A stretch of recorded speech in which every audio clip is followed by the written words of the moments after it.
సర్వాధికారి అయిన యేసుక్రీస్తు వారి నామంలో ప్రియులైన మీకందరికీ శుభాభివందనాలు తెలియజేస్తూ దేవుని వాక్యాన్ని ధ్యానించటకు మరొకసారి ప్రేమతో ఆహ్వానిస్తూ ఉన్నాను. అందరూ బాగున్నారా? ఆదికాండాన్ని మనం క్రమంగా ధ్యానం చేస్తూ ఉన్నాం. ఆదికాండం 1వ అధ్యాయం 2వ వచనం. భూమి నిరాకారంగాను శూన్యముగాను ఉండెను, చీకటి అగాధ జలము పైన కమ్మియుండెను, దేవుని ఆత్మ జలముల పైన అల్లాడుచుండెను అనేటువంటి మాటను ఈ యొక్క వచనంలో మనం చూస్తూ ఉన్నాం. మన దేవుడు సర్వాధికారి మరియు శక్తిమంతుడు. ఆయనకున్నటువంటి శక్తిని బట్టి, అధికారాన్ని బట్టి ఆయన పాడైన స్థితిలో ఉన్నదాన్ని సజీవంగా చేస్తాడు, సజీవంగా ఉన్నదాన్ని నిర్జీవంగా కూడా చేస్తాడు. ఎందుకు చేస్తాడు ఆ విధంగా అంటే, తన ఉద్దేశాలు నెరవేర్చడానికి పాడైన దాన్ని సజీవంగాను, సజీవంగా ఉన్నదాన్ని నిర్జీవంగాను మార్చటానికి ఆయన సమర్థుడు. మన జీవితంలో ఎప్పుడూ ఈ విషయాన్ని గుర్తుంచుకోవాలి, ఎన్నడూ ఈ విషయాన్ని మనము మర్చిపోకూడదు. ఆదికాండం 1వ అధ్యాయం 2వ వచనంలో భూమి నిరాకారముగాను శూన్యముగాను ఉన్నది అనేటువంటి ఈ పదాలు మనం చూస్తే తోహు బోహు అని హెబ్రీ భాషలో మనకి కనబడతాయి. ఈ 2 పదాలు మరలా అదే రీతిలో 2 కలిపి చెప్పబడినటువంటి సందర్భాన్ని ఇర్మియా గ్రంథం 4వ అధ్యాయం 23వ వచనంలో చూస్తాం. 2 పదాలు, నిరాకారము శూన్యము అనేటువంటి 2 పదాలు మరలా కలిపి చెప్పబడినటువంటి సందర్భం ఇర్మియా గ్రంథం 4వ అధ్యాయం 23వ వచనంలో మనకి కనబడుతుంది. అయితే ఇర్మియా గ్రంథం 4వ అధ్యాయం 23వ వచనంలో ఇది ఎందుకు చెప్పబడింది, దాని గురించి అక్కడ ఎందుకు రాశారు అని ఆలోచిస్తే, దేవుని కోపాన్ని బట్టి యూదా ప్రజలకు కలగబోయే నాశనాన్ని గూర్చి ఇర్మియా ప్రవక్త వివరించేటువంటి సందర్భంలో దీని గురించి రాశాడు. ఇర్మియా గ్రంథం 4వ అధ్యాయం 23వ వచనం. నేను భూమిని చూడగా అది నిరాకారముగాను శూన్యముగాను ఉండెను, ఆకాశము తట్టు చూడగా అచ్చట వెలుగు లేకపోయాను. అంతేకాదు యెషయా గ్రంథంలో ఎదోమును గురించి మాట్లాడేటువంటి సందర్భంలో ఇలాంటి మాటలే మనము చూడవచ్చు. యెషయా గ్రంథం 34వ అధ్యాయం 11వ వచనం. గూడబాతులను ఏదు పందులను దాన్ని ఆక్రమించుకొనును, ఎదోము యొక్క జీవితము, ఎదోము యొక్క దేశము ఇలా మారిపోతుంది అని ఈ యొక్క యెషయా గ్రంథంలో ఉన్న వచనాలు మనకు వివరిస్తూ ఉన్నాయి. అయితే ఇర్మియా గ్రంథంలో ఉన్నటువంటి సందర్భాన్ని మనం చూస్తే, ఆదికాండం 1వ అధ్యాయంలో ఉపయోగించబడిన సృష్టికి సంబంధించిన భాష ఇర్మియా గ్రంథం 4వ అధ్యాయంలో వివరించబడ్డాన్ని, ఉపయోగించబడ్డాన్ని మనం చూడవచ్చు. మరలా చదువుతున్నాను, 24వ వచనం నుండి చదువుతున్నాను. పర్వతములను చూడగా అవి కంపించుచున్నవి, కొండలన్నీ కదులుచున్నవి. నేను చూడగా నరుడొక్కడును లేకపోయాను, ఆకాశ పక్షులన్నీ ఎగిరిపోయి ఉండెను. నేను చూచుచుండగా ఫలవంతమైన భూమి ఎడారి ఆయను, అందులోని పట్టణములన్నీ యెహోవా కోపాగ్నికి నిలవలేక ఆయన ఎదుట నుండకుండా పడగొట్టబడి ఉండెను. ఈ ప్రవచనంలో మనం ఏం చూస్తున్నాం? ఇర్మియా ప్రవచిస్తున్నటువంటి ఈ ప్రవచనంలో మనం ఏం చూస్తున్నామంటే, చాలామంది ఈ ప్రవచనాన్ని ఇలా అర్థం చేసుకుంటారు, దేవుడు సృష్టిని మరలా మొదటి స్థితికి తీసుకొచ్చే విధానానికి సూచనగా ఉన్నట్టు ఈ యొక్క ప్రవచనాన్ని అర్థం చేసుకుంటారు. అంటే దేవుడు ఈ సృష్టిని కలిగించక ముందు భూమి స్థితి ఎలాగుందో ఆ విధంగా క్రియేషన్ రివర్స్ అవుతుంది అనేటువంటి రీతిలో ఈ యొక్క ప్రవచనం చెప్పబడినట్లు వారు అర్థం చేసుకుంటారు. జాగ్రత్తగా గమనించండి. ఇక్కడ ఇర్మియా చెప్పడానికి ప్రయత్నం చేస్తున్నటువంటి విషయం ఏంటంటే, యూదా ప్రజల మీద దేవునికి కలిగిన కోపాన్ని బట్టి, ఆయన తీర్చే తీర్పును బట్టి యూదా ప్రదేశము లేకపోతే యూదా దేశం అనేది నిరాకారంగా మారిపోతుంది, లేదా ఇంకా సృజింపబడిన స్థితిలో భూమి ఎలా ఉందో ఆ విధంగా ఉంటుంది. దేవుడు అన్క్రియేటెడ్ స్టేజ్లో ఒకవేళ యూదా దేశం కనుక ఉంటే అప్పుడు ఎలా ఉంటుందో అది అలా మారిపోతుంది అని ఈ వచనం మనకు తెలియపరుస్తుంది.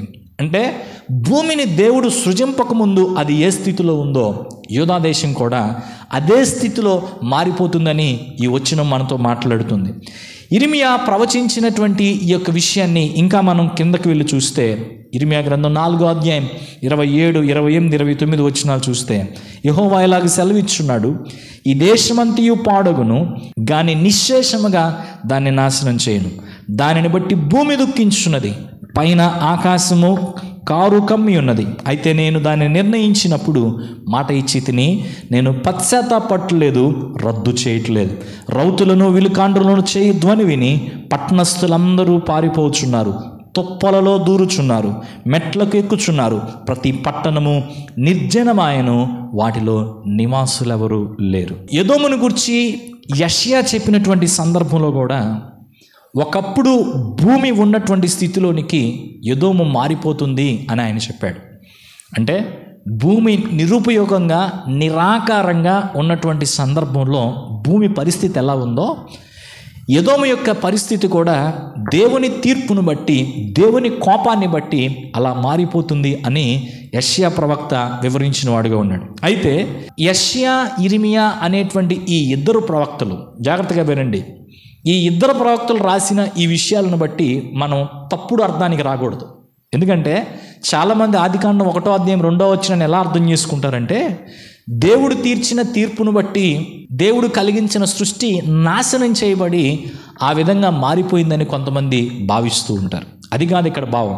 యెషయా, ఇర్మియా ఈ యొక్క వచనాలను వినియోగించబడినటువంటి దాన్ని బట్టి ఆదికాండం 1వ అధ్యాయం 2వ వచనంలో ఉన్నటువంటి విషయము దేవుని తీర్పుకు సృష్టి గురైన కారణంగా ఆ స్థితిలోకి వచ్చింది అని మనం భావించాల్సిన అవసరం లేదు. అంటే మీకు అర్థమైందా?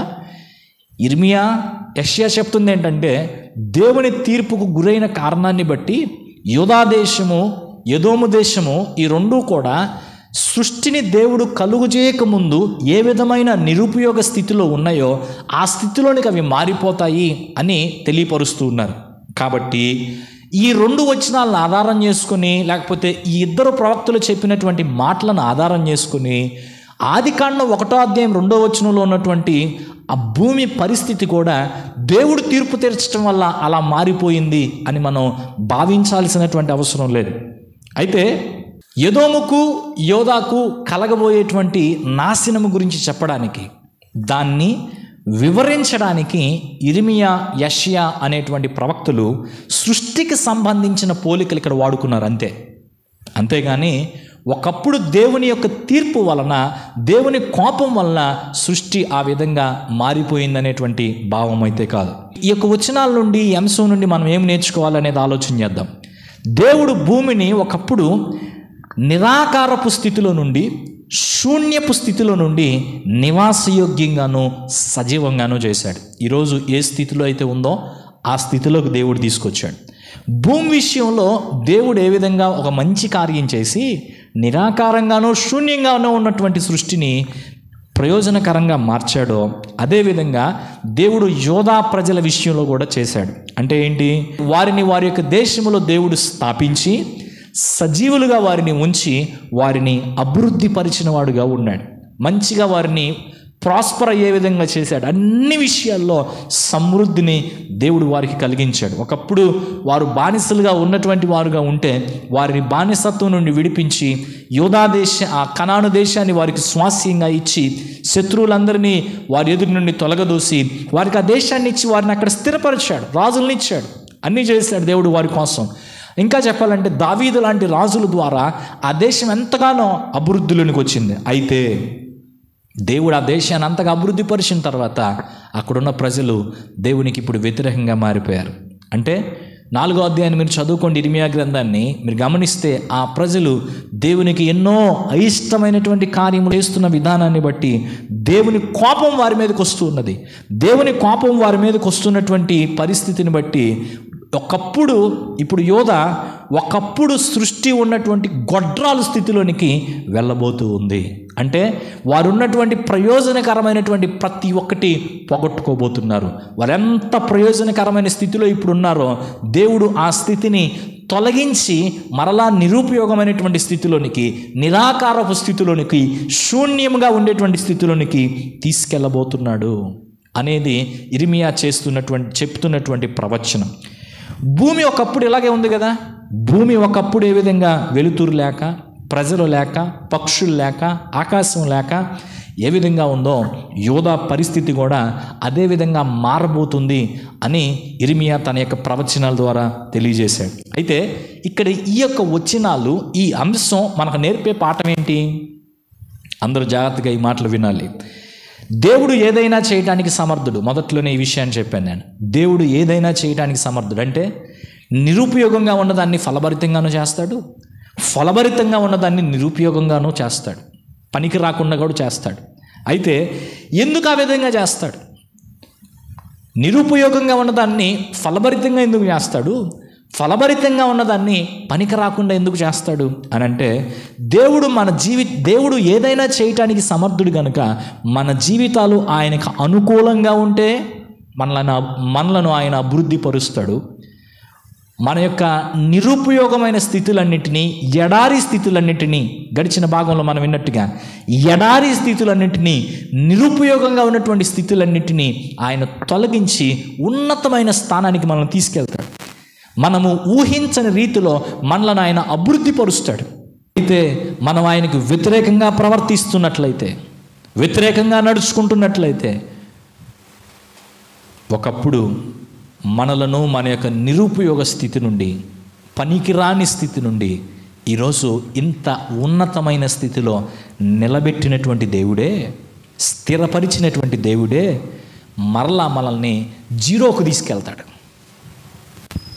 ఇంకా చెప్పాలంటే పనికి రాని స్థితిలోనికి, నిరుపయోగమైన స్థితిలోనికి, ఆ స్టార్టింగ్ ఫేజ్కి ఎవ్వరికి ఉపయోగపడనటువంటి ఆ స్థితిలోనికి దేవుడు తీసుకెళ్లే ప్రమాదం ఉంది. ఇది మనం అర్థం చేసుకోవాలి. కాబట్టి ఈ దినాన దేవుని యొక్క మాటలు మనం వింటుండగా, ఒకవేళ మీ జీవితాలు దేవునితో ఏ విధంగా ఉన్నాయో పరిశీలన చేసుకోండి. దేవునితో మీకున్న సంబంధం ఎలాగుందో పరిశీలన చేసుకోండి. ఇంతకు ముందు ఎలాగుండేవారో ఇప్పుడు ఎలా ఉంటున్నారో. దేవుడు మీ జీవితాలను స్థిరపరిచిన తర్వాత, ఒకవేళ ఎడారి వంటి పరిస్థితులు మీ జీవితంలో ఉన్నప్పుడు దేవుని వైపు చూస్తూ, అయ్యా నాకు సహాయం చేయమని దేవునికి పూర్తిగా అప్పగించుకొని, దేవునికి ఇష్టంగా మీ జీవితాలు నడిపించుకోవటానికి, ఎక్కువగా ప్రార్థన చేసుకోవటానికి, వాక్యం చదువుకోవటానికి, వాక్యానుసారంగా నడుచుకోవటానికి, ఆత్మ సంబంధమైన సహవాసాల్లో ఉండటానికి, పవిత్రంగా జీవించడానికి ఇష్టపడి నడుచుకున్నటువంటి మీరు, ఇప్పుడు దేవుడు మీకు మంచి ఉద్యోగం ఇచ్చి, కుటుంబాన్ని ఏర్పరిచి, పిల్లలని ఇచ్చి, ధనాన్ని ఇచ్చి, సమృద్ధినిచ్చి, అన్ని రకాలుగా స్థిరపరిచిన తర్వాత దేవుడు కానరాక, దేవునికి వ్యతిరేకంగా, దేవునికి ఇష్టం లేని కార్యాలు చేస్తూ, దేవుని మార్గాన్ని విడిచిపెట్టి, దేవునికి కోపం రేపేటువంటి విధానంలో వ్యవహరిస్తూ ఉన్నట్లయితే ఈ వచనాలు మనల్ని హెచ్చరిస్తూ ఉన్నాయి. యోధా దేశం గురించి దేవుడు ఏం చెప్తున్నాడో, ఎదోము దేశం గురించి దేవుడు ఏం చెప్తున్నాడో అర్థం చేసుకుని మన జీవితాలను మనం దిద్దుకోవటం మంచిది. ఎదోము చూపిన గర్వాన్ని బట్టి ఎదోముకు దేవుడు ఆ స్థితి తీసుకొస్తానని చెప్పాడు, చరిత్రలో ఆ విధంగా నెరవేర్చాడు.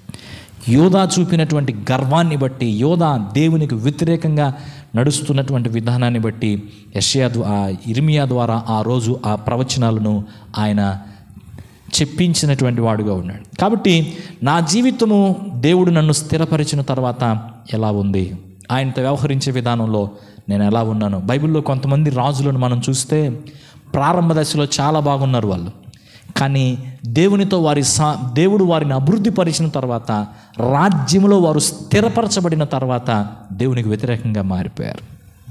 దేవునికి ఇష్టం లేని కార్యాలన్నీ జరిగించారు. ఇంకా చెప్పాలంటే గర్వించి నడుచుకున్న వారుగా ఉన్నారు. దేవుని వాక్యాన్ని పక్కన పెట్టేశారు, యాజకులను త్రోసివేశారు.